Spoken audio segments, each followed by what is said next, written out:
یہ امام شافی کی زندگی کا ایک واقعہ ہے۔ امام شافی کے دور میں ایک دفعہ ایک عباسی خلیفہ نے بڑے ہی عجیب طریقے سے اپنی بیوی کو طلاق دے دی، اور یہ طلاق بعد میں فقہ کا ایک بہت بڑا مسئلہ بن گئی۔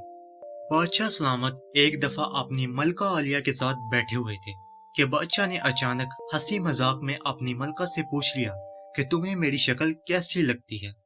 ملکہ عالیہ بادشاہ سلامت کی عزیز ترین بیگم تھی۔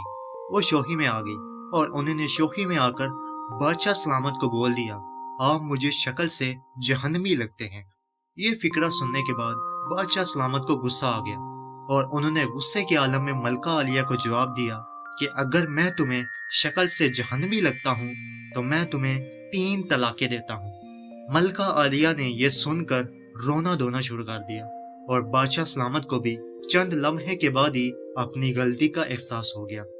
اس لیے بادشاہ سلامت نے اگلے ہی دن ملک کے تمام بڑے علماء، مفتی صاحبان اور امام دربار میں طلب کر لیے، اور ان سے پوچھا کہ کیا میری طلاق ہو چکی ہے؟ سب علماء کا کہنا تھا کہ طلاق ہو چکی ہے، اور شریعت کی روشنی میں ملکہ عالیہ اب آپ کی بیوی نہیں رہی۔ لیکن اس دربار میں ایک نوجوان مفتی بھی موجود تھے۔ وہ مفتی خاموش بیٹھے رہے، اور بادشاہ نے ان سے خاموشی کی وجہ پوچھی تو نوجوان نے عرض کیا، جناب یہ طلاق نہیں ہوئی، کیونکہ آپ نے مشروط طور پر کہا تھا کہ اگر میں جہنمی ہوں تو میں تمہیں 3 طلاقیں دیتا ہوں، اور ابھی یہ طے نہیں ہوا کہ آپ واقعی ہی جہنمی ہیں۔ آپ کو اگر کوئی شخص جنتی ہونے کی گارنٹی دے دے تو آپ کی طلاق نہیں ہوگی۔ بادشاہ سلامت نے جوشیلے انداز سے پوچھا، لیکن مجھے یہ گارنٹی کون دے گا؟ تمام علماء نے اس سوال پر اپنے سر جھکا لیے، کیونکہ کون جنتی ہے اور کون جہنمی، دنیا میں کوئی بھی شخص کسی دوسرے شخص کو اس چیز کی گارنٹی بالکل بھی نہیں دے سکتا۔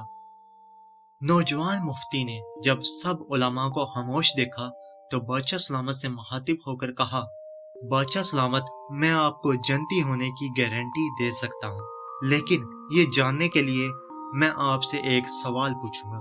اگر آپ کا جواب ہاں میں ہوا تو پھر میں آپ کو جنتی ہونے کا سرٹیفکیٹ دے دوں گا۔ بادشاہ نے کہا، ٹھیک ہے، آپ سوال پوچھیں۔ نوجوان مفتی نے عرض کیا، بادشاہ سلامت، کیا آپ کی زندگی میں کبھی کوئی ایسا موقع آیا تھا کہ جب آپ کو گناہ کرنے کا پورا موقع ملا، لیکن آپ صرف اللہ کے ڈر کی وجہ سے اس گناہ سے پیچھے ہٹ گئے ہوں؟ بادشاہ نے تھوڑی دیر سوچا اور پھر کہا، ہاں، ایک بار ایسا ہوا تھا۔ میں ایک دن اپنے کمرے میں داخل ہوا اور وہاں ایک ملازمہ صفائی کر رہی تھی۔ وہ لڑکی انتہائی خوبصورت تھی۔ میں بھٹک گیا۔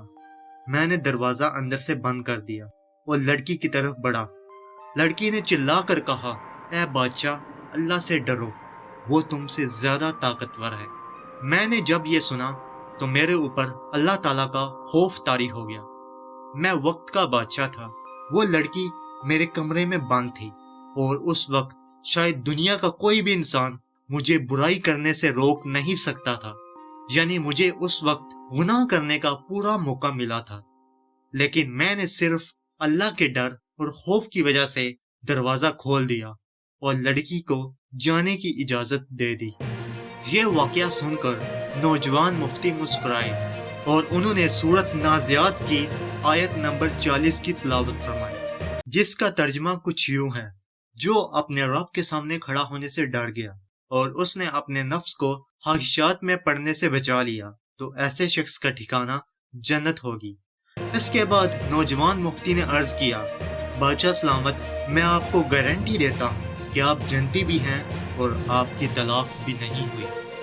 دوستو، ہم پوری زندگی جنت کو تلاش کرتے رہتے ہیں، لیکن آپ اس واقعہ سے اندازہ لگائیے کہ جنت تو روز ہمارے سامنے پڑی ہوتی ہے۔ اس کو پانے کے لیے صرف ایک ہی کام کافی ہوتا ہے کہ ہم اللہ کے خوف کی وجہ سے ہر اس گناہ سے پرہیز کریں جس کی اس وقت ہمارے پاس طاقت ہے۔